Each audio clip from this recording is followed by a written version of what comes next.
Baik, bismillahirrahmanirrahim. Assalamualaikum warahmatullahi wabarakatuh. Alhamdulillah, syukurillah, salatu wassalamu ala Rasulillah. Rabbi shrah li sadri wa yassir li amri wahlul 'uqdatam min lisani yafqahu qawli. Amma ba'd. Pertama saya ucapkan terima kasih banyak kepada teman-teman Program Baskia, khususnya pada yang bersama Jabar yang telah memberi kesempatan dan mengundang saya untuk bisa silaturahim di Baskia dan menyampaikan atau sharing ya, berbagi tentang materi yang insya Allah terkait mudharabat ya, dan kaitannya dengan profitabilitas di bank syariah. Sudah ketemu materinya? Oke, baik. Saya sebenarnya biasa sendiri, nggak apa-apa ya? Biasa sendiri jalan-jalan, cuma ini ada kabel panjang.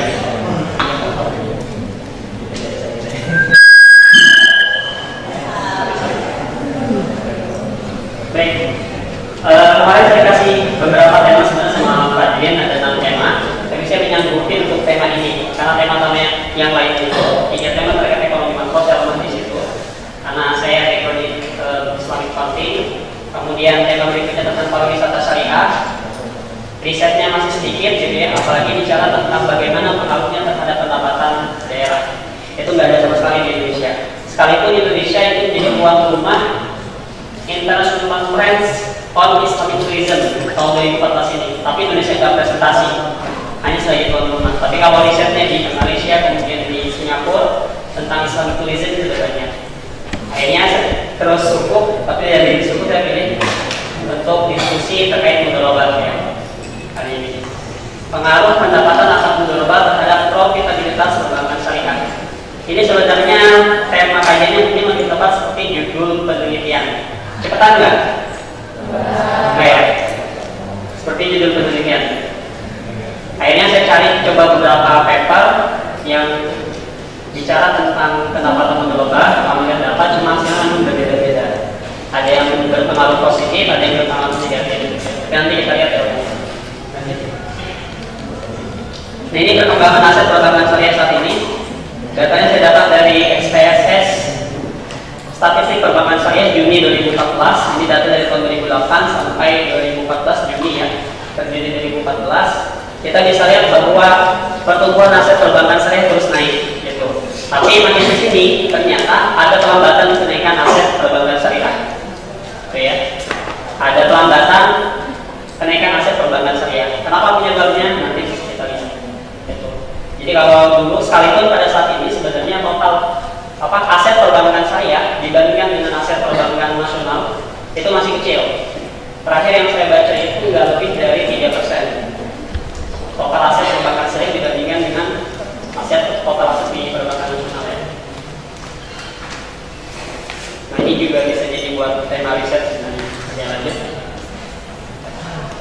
Nah kemudian ini jumlah bus dan UOS. Pada saat ini sudah ada 11 bus, kemudian 23 UOS, dan insya Allah 2014 ini ada satu lagi yang spin-off BTPN Syariah. Ya. BTPN Bank Tabungan Pensiunan Negara ya kalau salah. Nah itu udah mau spin off. Cuma makanya memang agak jadi BTPN Syariah dibandingkan bank syariah yang lainnya, karena dia mau pakai pembiayaannya pakai model BTP. Jadi nasabahnya diprioritaskan untuk ibu-ibu kaum hawa. Lanjut. Nah ini perkembangan NPF non performing financing ya. Kemudian ada BOPO, ROA, FDR, BUS dan BUS. Perlu dijelaskan nggak?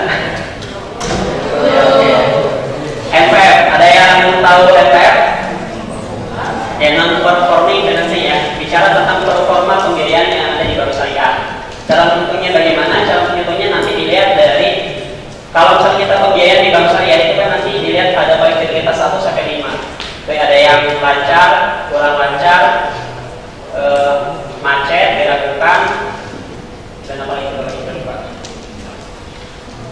Ada yang tahu? Lancar, sangat lancar, kurang lancar, diragukan, macet. Gitu. Nah perhitungan untuk NPF ini itu dari profitabilitas yang kurang aktifan dan macet dibagi dengan total pembiayaan. Itu. Kalau kita lihat angka NPF di tahun 2008 itu cukup tinggi, itu di angka 3,98, kemudian ke angka 4%. Terus 2009, 10, 11, 12 sebenarnya prestasi turun angka NPF-nya. Kalau misalkan angka NPF-nya turun, berarti performa pembiayaan bank syariah itu bagus, gitu ya. Kredit macetnya sedikit. Kalau misalkan NPF-nya turun. Tapi ternyata di tahun 2012 ke 13 kemudian Juni 2014 saat ini angka NPF-nya terus naik.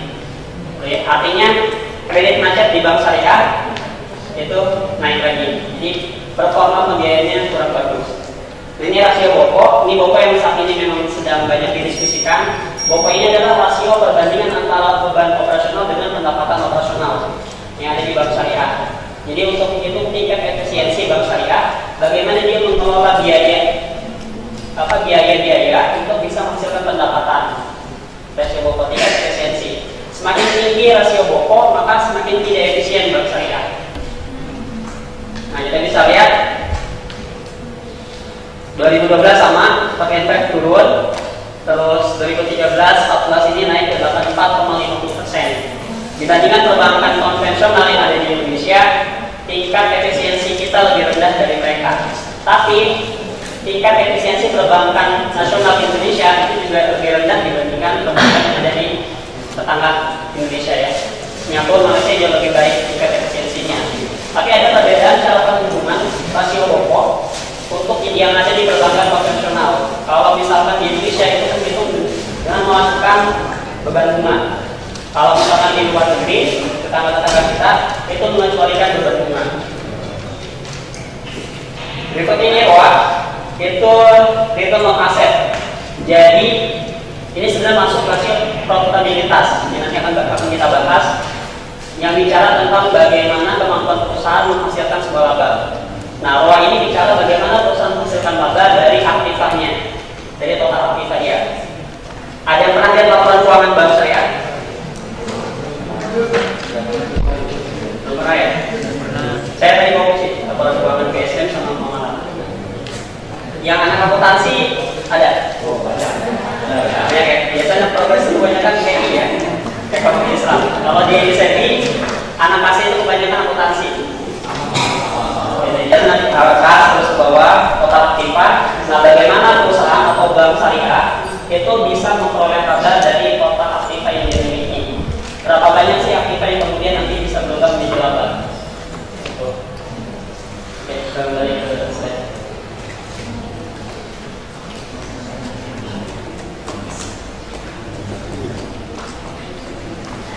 Nah, ROA sama modelnya, semakin tinggi ROA, tapi kembali dari BOPO dan NPF. Kalau tadi kan negatif ya.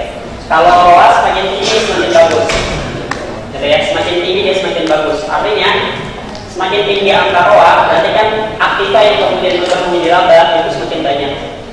Tapi semakin kecil angka ROA, maka aktiva yang kemudian berubah menjadi laba itu rendah. Kita bisa lihat ROA bank syariah makin kesini ternyata makin turun. Ini kita bisa melihat prestasi bank syariah dari tahun 92 sampai 2014. Mungkin yang sampai ini juga terjuangkan itu ternyata di 10 tahun pertama itu tumbuh besar. Ya, sekalipun mungkin masih jauh dari perbankan konvensional, perbankan nasional, tapi 10 tahun ke sini ternyata makin turun performa bank syariah. Itu ada apa di sini kita bahas. Nah, ini FDR, ada yang tahu FDR? Financing to deposit rasio. Itu rasio yang bicara tentang perbandingan antara financing pembiayaan dengan DPK. DPK ya. Dan kalau kita bicara profitabilitas, aturan yang ada di BI untuk memproksikan profitabilitas itu dengan ROA. Kenapa dengan ROA? Kan ada ROA, terus ROE, ROI, ROA, ROE, semacam ya. Tapi biasanya itu buat Islam. Ketika bicara tentang rasio profitabilitas, kemampuan bank syariah untuk menghasilkan laba itu dilihat dari ROA. Kenapa dari ROA? Karena kita nanti bisa melihat di aset di neraca itu ada yang namanya aktiva produktif. aktiva produktif yang terdiri dari piutang transaksi jual beli yang dilakukan oleh bank syariah, kemudian juga pembiayaan yang berbasis akad hasil, gitu ya, baik itu mudharabah atau musyarakah, kemudian juga transaksi ijarah dan lainnya. Nah, dana ini kan asal dari mana? Dari DPK sebetulnya. Jadi DPK punya porsi besar untuk membentuk aktiva perusahaan, ekonomi seperti itu. So, ya, kita bisa lihat angka FDR-nya dari 2010 turun, 2012 naik, kemudian di sini juga makin turun. Nah, ada hubungan positif sebenarnya antara FDR dengan ROA. Saya melihat beberapa paper, cuma yang penelitiannya masih bersifat studi kasus. Kalau penelitian bersifat studi kasus, kita tidak bisa berpatokan pada penelitian itu, karena bisa jadi beda kasus, beda temuan, gitu ya, tergantung pada kasus yang kita teliti. Nah, kalau misalkan FDR tinggi naik, maka itu punya hubungan positif terhadap ROA, ini juga akan naik. Tapi kalau misalnya FDR-nya tinggi, ROA akan turun. Ya, ROA kan bicara tentang laba. Kalau misalkan pembiayaan bank syariah macetnya tinggi, otomatis labanya akan turun kan? Gitu. Kalau misalkan rasio BOPO bank syariahnya naik, maka labanya akan rendah. Kenapa rendah? Karena bank syariah untuk memperoleh pendapatan banyak biaya yang kemudian dikeluarkan. Gitu. Jadi tidak efisien. Gitu. Ini secara teori, gitu, secara teori. Tapi dalam penelitian menguji teori ini, tapi masih sifatnya studi kasus. Gitu ya. Secara wajar hubungannya antara FDR, kemudian NPF, BOPO dan ROA seperti itu. Lanjut. Nah, ini produk bank syariah. Tadi saya lihat ada yang sudah buka-buka bukunya Pak Syafi'i, bank syariah dari teori ke praktek. Kalau kita bicara produk bank syariah ada 3 ya: penghimpunan, penyaluran, kemudian jasa. Kita nggak bicara akad, kalau akad nanti bisa macam-macam di situ. Penghimpunan masuk, penyaluran masuk, gitu ya. Ada yang jasa nggak masuk, tapi di produk yang lain juga masuk. Contohnya misalkan akan berubah, itu bisa masuk di produk penghimpunan dana, juga bisa masuk di produk penyaluran dana. Gitu. Kalau produk bank syariah udah kenal semua kan ya, biro, tabungan, kemudian deposito. Akadnya kan wajah jatuh mana sama mudharabah ya. Kalau untuk simpanan tabungan cuma ada 2, wajah jatuh mana untuk currency, wajah jatuh mana dengan mudharabah. Nanti munculnya di mana simpanan ini?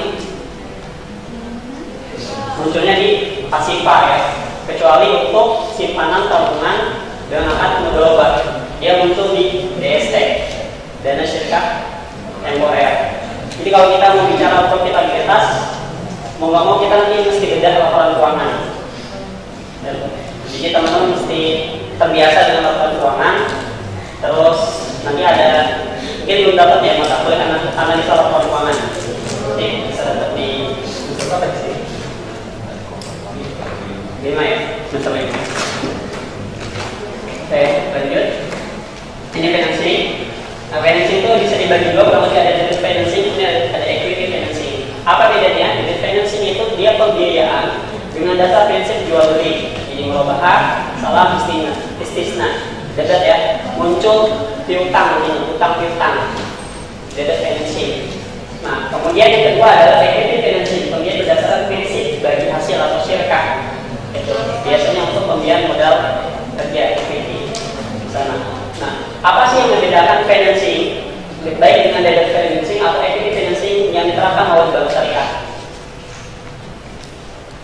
Nah, atau coba saya bawahnya, saya bawah, terus kelihatan nggak? Oke, kelihatan bintangnya baca ya. Nah, kalau misalnya kita lihat ini data Juni 2014. Pertama sebelah kanan, pembiayaan bank syariah ternyata masih didominasi oleh transaksi berdasarkan akad murabahah, itu 60%. Ini data BUS UUS Juni 2014 ya. Jadi total BUS dan UUS perbankan syariah yang ada di Indonesia itu masih didominasi pembiayaannya didasarkan pada akad murabahah. Kemudian 23% itu akan musyarakah, kemudian 7% itu akan mudharabah. Jadi yang kita bahas saat ini pengaruh akan mudharabah terhadap profitabilitas bank syariah. Ternyata porsi pembiayaan yang ada di bank syariah ini hanya 7% dari 100%, 7%. Jadi masih kecil. Pembiayaan yang akan mudharabah itu masih mendominasi. Kenapa bisa seperti itu? Tadi debit financing dengan akad jual beli, dia termasuk pada certainty contract. Jadi akad yang bisa memberikan kejelasan kepastian berapa sih profit yang akan kita terima nanti. Gitu ya. Jadi resikonya minim. Bahkan bank syariah bisa minta uang muka di awal sebagai jaminan atau bisa minta agunan langsung. Risikonya kecil ya untuk akad mudharabah. Tapi beda dengan akad mudharabah. Risikonya besar. Apa resiko yang dihadapi? Salah satunya adalah resiko moral cacat. Ya. Di masalah etika. Bisa jadi misalkan saksi mudharib dia menggunakan dana tidak sesuai dengan apa yang ditetapkan dalam kontrak, atau misalkan dia lalai dan tidak menerapkan usaha dengan betul, atau dia bisa jadi menyembunyikan keuntungan yang sebenarnya, gitu ya. Karena dasar perhitungan bisnis bagi hasil itu kan dari keuntungan ya, keuntungan yang telah diperoleh. Cash basis ya. Kalau actual basis, pendapatan yang belum bisa kita terima cashnya itu tidak bisa dibagikan. Kembali ke atas. Oke, ya. Nah, tapi baik debit financing ataupun equity financing, kedua pembiayaan ini bertanggung jawab terhadap kinerja keuangan bank syariah. Gitu ya. Nanti debit financing, equity financing, nanti ada pengaruh terhadap profitabilitas bank syariah. Bagaimana kedua pembiayaan ini bisa memberikan porsi pendapatan yang lebih besar. Lanjut. Nah, pendapatan pembiayaan mudharabah yang tadi yang hanya 7% itu bisa berpengaruh terhadap peningkatan dan penurunan laba. Kenapa bisa seperti itu? Coba kalau keuangan BSN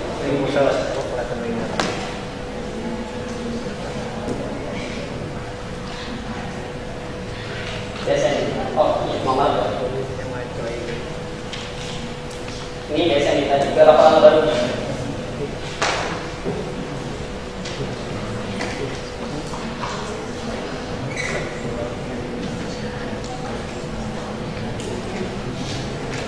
Bawahnya terus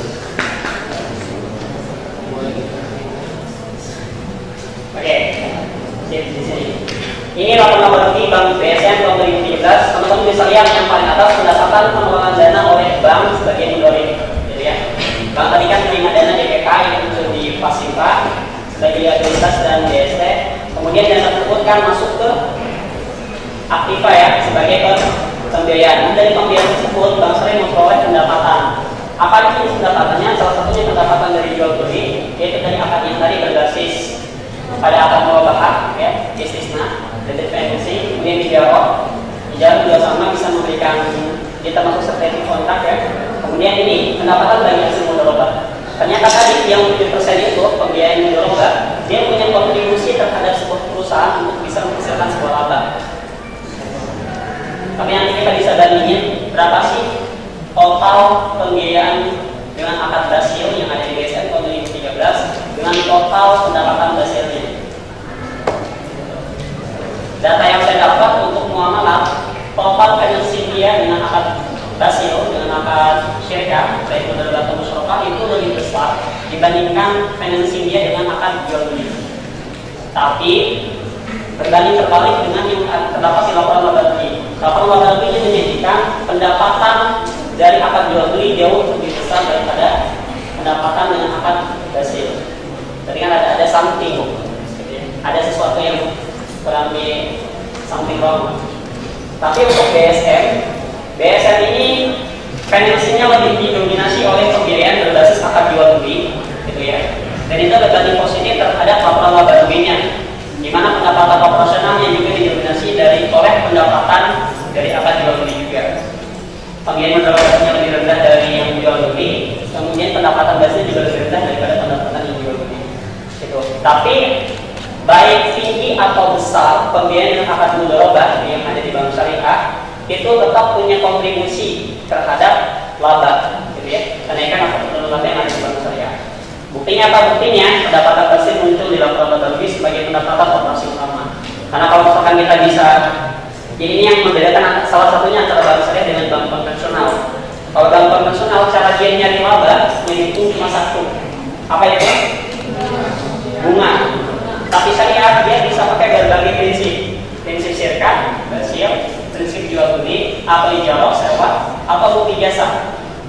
Ya, jadi banyak celah, banyak peluang, banyak jalan untuk bank syariah bisa mengambil laba dibandingkan bank konvensional. Gitu. Nah, sebenarnya ini ada hal yang miris. Mirisnya kenapa? Lahirnya bank syariah pertama kali sebagai bank dengan sebutan bank bagi hasil, gitu ya. Kalau kita lihat, tengok kembali ke sejarah tahun 92 bagaimana proses bank muamalat berdiri. Sebutan bank muamalat itu tidak muncul, bank syariah tidak muncul dalam undang-undang, gitu ya. Karena sebutan syariah di zaman Pak Soeharto dulu, gitu ya, atau yang berbau salah itu masih sensitif. Kalau misalnya ada orang ngumpul-ngumpul pengajian, itu langsung diinterogasi. Mau bikin apa nih? Ngomongin presiden nggak boleh, dia masuk dulu. Nah, termasuk istilah bank syariah zaman Soeharto itu nggak ada. Istilah mereka adalah bank berdasarkan prinsip bagi hasil. Gitu. Nah, kemudian baru disahkan kembali direvisi berdasarkan Undang-Undang tahun 98 terkait perbankan. Maka pada saat itu kita menganut dual banking system. Dual banking system, satu dengan bank konvensional berbasis bunga, satu bank syariah yang berbasis bagi hasil. Jadi sebenarnya mencirikan bank syariah itu adalah sejauh mana kegiatan ini didasarkan pada prinsip bagi hasilnya, bukan pada prinsip jual belinya. Gitu ya. Kalau kita lihat dari sini. Kalau di sini nanti kita bisa lihat lagi. Kembali ke slide. Sorry yang repot ini. Biasa didapat. Karena biasanya saya kalau presentasi pegang sendiri. Masih ke atas. Terus.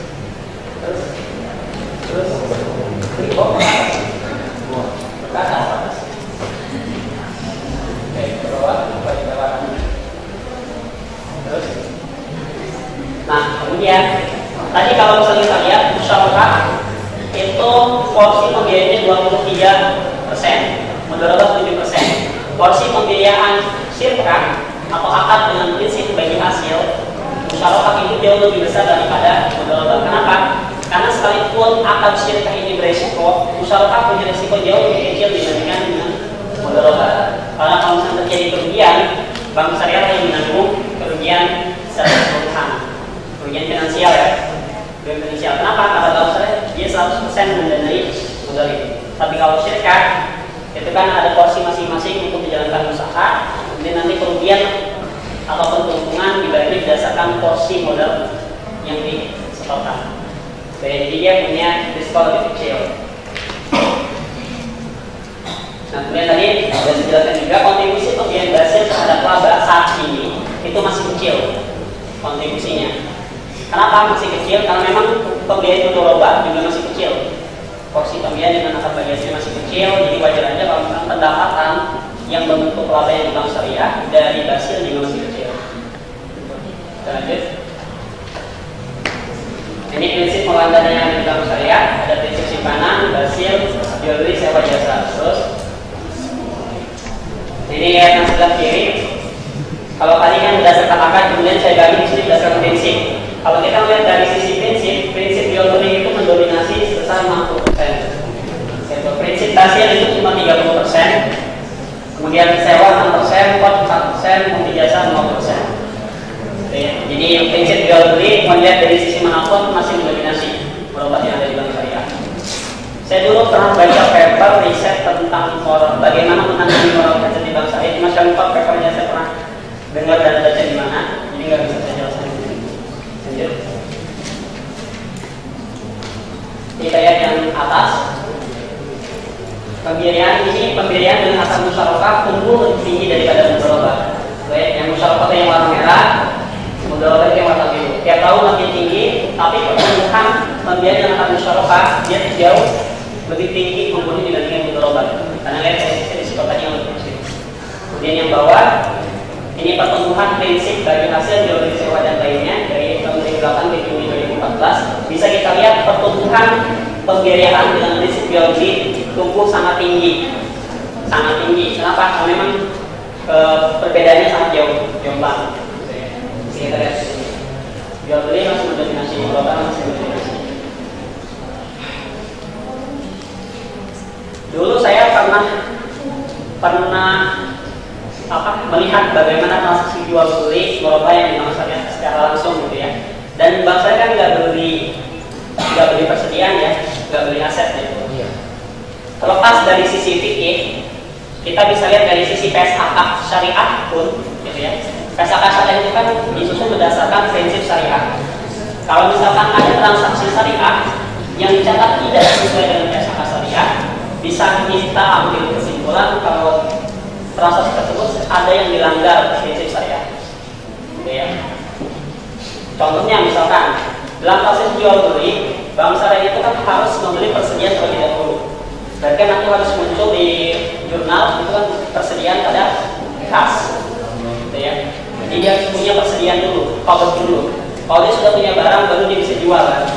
Tapi yang terjadi di lapangan, cover belum terjadi, tapi akad mudharabah itu sudah ditandatangani kontraknya, gitu ya.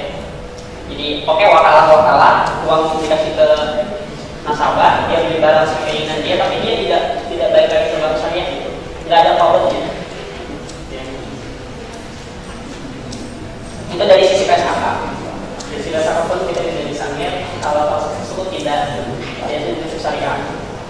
Terus saya berpikir lagi, kenapa bank syariah susah menerapkan PSAK 102 tentang transaksi mudharabah? Karena memang transaksi syariah yang ada dalam ekonomi Islam itu didasarkan pada transaksi yang berbasis sektorial. Sedangkan bank dia sektorial atau sektor moneter? Yang moneter, ya kan? Nah, dan definisi bank baik dari kacamata, baik dari undang-undang terkait perbankan syariah atau perbankan konvensional, definisi bank itu sama. Apa? Lembaga intermediasi. Di bank itu mendana dan menyalurkan dana. Tidak ada definisi yang berbeda antara bank syariah dengan bank konvensional. Menurut saya pribadi ini ada satu hal yang kurang tepat gitu. Ya. Memang kalau kita praktikan begini habis sesuai dengan bagaimana saya bisa untuk di ya, lanjut. Ini pembiayaan bank syariah, pembiayaan untuk UKM itu masih besar porsinya. Jadi kalau pembiayaan korporasi masih rendah. Jadi kalau misalkan kita bicara tentang financial inclusion, gitu ya, dengan dari sini kita sudah bisa melihat bahwa yang dapat pembiayaan bank syariah itu kan kelas kecil, menengah ke bawah gitu ya. Bahkan sekarang banyak bank yang sudah mengambil market mikro. Jadi saat itu saingannya BNT, saingannya koperasi, saingannya BPRS bukan sesama mereka, gitu. Tapi bank syariah yang modalnya lebih besar, teknologinya lebih canggih, gitu ya. Kalau misalnya kita di BNT atau BPRS kan susah ATM ya, ATM. Jadi biasanya kalau misalkan kita punya simpanan di BNT atau BPRS, nisbahnya bisa jadi lebih besar daripada bank syariah. Karena mereka punya teknologi misalnya, tidak punya fasilitas seperti yang dimiliki. Nah, kemudian pembiayaan bank syariah tadi dilihat dari sisi tujuannya untuk modal kerja, konsumtif, dan investasi masih tinggi modal kerja. Gitu. Tapi selisih pembiayaan bank syariah untuk modal kerja dan konsumtif itu tipis bedanya, gitu ya, tipis bedanya. Bisa jadi berarti tadi pembiayaan untuk modal kerja itu diambil dari pembiayaan dengan cara akad mudharabah, tapi tujuannya untuk modal kerja. Bisa aja kan? Pembiayaan mudharabah itu kan juga harus untuk konsumtif ya, untuk modal kerja bisa. Contoh kan pembelian mesin, bahan baku dan lainnya dengan akad mudharabah ini juga termasuk modal kerja. Terus ini rasio profitabilitas, tadi sedikit sudah saya jelaskan di awal bahwa rasio profitabilitas itu bicara tentang bagaimana perusahaan mengelola laba. Bank syariah itu adalah perusahaan komersil, dia profit oriented juga, dia mencari laba juga, dia mencari keuntungan juga. Tidak bisa kita lepaskan misalkan bank syariah kan dia menggabungkan antara yang komersil sama sosial gitu ya. Tapi tetap aja kalau misalkan kita bicara perusahaan yang komersil, profit oriented juga ya. Jadi dia punya hitung-hitungan juga, ada sisi prudensialnya. Misalkan kalau teman-teman yang suka bisnis di sini baru mau mulai bisnis, modal usaha susah, ke bank syariah itu pasti nggak dapat risiko, terlalu risiko. Gitu ya. Kalau misalnya kita ngotot-ngotot, ya ini kan untuk meningkatkan derajat usaha gitu, tetap susah. Karena bisa aja. Nah, kemudian keuntungan atau laba itu dilihat dari tingkat profitabilitas yang diukur menggunakan rasio keuangan. Tadi analisis rasio tadi ya, ROA, ROE, ROI, NEM, kemudian net profit margin, NPM dan lainnya. Nah, profitabilitas dan rentabilitas itu sama. Rasio profitabilitas, rasio rentabilitas itu sama-sama bicara tentang bagaimana perusahaan memperoleh laba. Terus ROA, cara hitungnya kalau sebelum pajak bisa jadi rata-rata total aset ya. Terus ini BOPO, biaya operasional bagi pendapatan operasional. Nah bedanya ROA sama BOPO ini, BOPO tadi tingkat efisiensi ya, bagaimana perusahaan mengelola biaya untuk menghasilkan pendapatan, income. Kalau misalkan analisis antara pendapatan yang diperoleh dengan biaya yang dikeluarkan untuk memperoleh pendapatan tersebut jauh lebih besar biaya yang dikeluarkan, maka dia tidak efisien. Gitu ya. Kemudian ROA, dengan teman semakin besar maka kinerja semakin baik. Gitu. Kinerja semakin baik. Atau ada lagi yang lebih cepat itu namanya quick ratio. Kalau quick ratio itu hanya aktiva lancar dia. Jadi kas, setara kas, persediaan dibagi dengan dibagi dengan laba seluruh pajak dibagi dengan aktiva lancar. Itu untuk quick ratio, rasio cepat. Karena aktiva lancar itu kan aktiva yang paling cepat untuk dilikuidasi. Gitu ya. Terus, nah tadi ini menggunakan ROA karena tadi aktiva produktif yang ada di kotak aktiva perusahaan bank syariah itu kan banyak kontribusinya dari DPK. Terus, tadi sudah dijelasin ini kalau naik, kalau turun, pokok naik, kalau juga turun, bantu dari efisien. Ini teorinya, tapi praktik di lapangan kalau teman-teman mau riset bisa aja berbeda. Gitu ya. Karena faktor yang mempengaruhi profitabilitas itu banyak, tidak hanya NPF, tidak hanya FDR, tidak hanya yang tadi saya jelaskan. Banyak faktor yang bisa mempengaruhi profitabilitas. Gitu. Tapi kalau misalkan kita anggap ini sebagai sekaligus, gitu, maka yang terjadi sewajarnya adalah ini. Nah ini NPF tadi pembiayaan mau lancar dasar golongan. Nah pembiayaan mau lancar NPF tadi yang macet, ternyata yang macet itu banyak dari pembiayaan yang disalurkan kepada UKM, usaha kecil menengah. Jadi bank syariah juga hati-hati kalau misalkan ingin cari market UMKM ya yang ke bawah. Kenapa? Kita mesti melihat kemampuan keuangan dia untuk bisa bayar kembali gitu. Kalau misalkan kita sekedar niat dakwah membantu gitu, padahal ini sebenarnya bisnis loh. Gitu, dakwah membantu kita harus tunjukin ke masyarakat bawah tanpa memperhatikan analisa keuangan, bisa jadi nanti bangsa kolek. Karena faktanya saat ini pun pembiayaan yang macet itu didominasi oleh pembiayaan yang berada di sektor UMKM. Kalau korporasi cenderung aman, gitu ya, perusahaan besar atas 1 miliar ke atas pembiayaannya itu cenderung aman. Nah kemudian juga pembiayaan lancar ternyata banyak dari pembiayaan yang disalurkan untuk modal kerja, gitu ya. Jadi saya yang warna merah ini tahun 2013, yaitu yang warna biru, merah itu Juli 2014. Modal kerja itu tinggi dibandingkan investasi dan konsumen, gitu ya. Artinya kalau misalkan tadi bank syariah juga ngambil pembiayaan, banyak pembiayaan yang akan mendorong musyawarah. Kalau dia tidak mengerti resiko di kemudian hari, bisa jadi modal kerja ini kan pastinya banyaknya dari akad berbasis sirkah kan? Dari sana. Lanjut. Nah ini perbandingan antara yang di muamalah tadi sama yang di BSN. Pembiayaan yang prinsip dasar di muamalah itu lebih tinggi daripada prinsip jual belinya. Tapi ternyata berbanding terbalik dengan pendapatannya. Pendapatan dari jual beli ternyata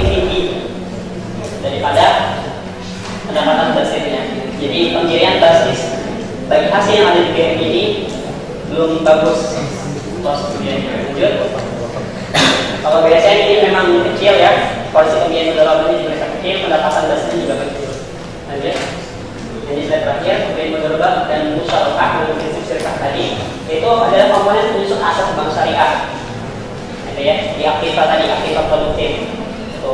Nanti dia punya pengaruh terhadap pengembangan pendapatan bank syariah, pendapatan dasar yang muncul di laba, dan itu nanti berpengaruh terhadap kenaikan atau penurunan laba bank syariah. Nanti laba juga ngaruhnya kemana, ke aktif, ke pasifa lagi, ke neraca di sisi ekuitas. Kalau misalkan labanya naik, berarti aset bank syariah naik. Kalau misalkan tadi kita di awal melihat bahwa pertumbuhan aset bank syariah naik tapi terjadi pelambatan, maka laba bank syariah sebenarnya turun. Kenapa turun? Oh tadi bokoknya, rasio bokoknya tinggi, berarti tidak efisien. NPF-nya tinggi, berarti banyak kredit bermasalah. Yang bisa jadi itu dari kontribusi pembiayaan akad dengan syirkah. Ya. Jadi kurang lebih alasan kenapa bank syariah didominasi saat ini dengan prinsip jual beli itu memang rasionya lebih tinggi dan lebih menguntungkan bagi mereka. Jadi mereka saat ini bisa menghitung keuntungan margin dari alat murabah dengan cara anuitas. Oke. Sekarang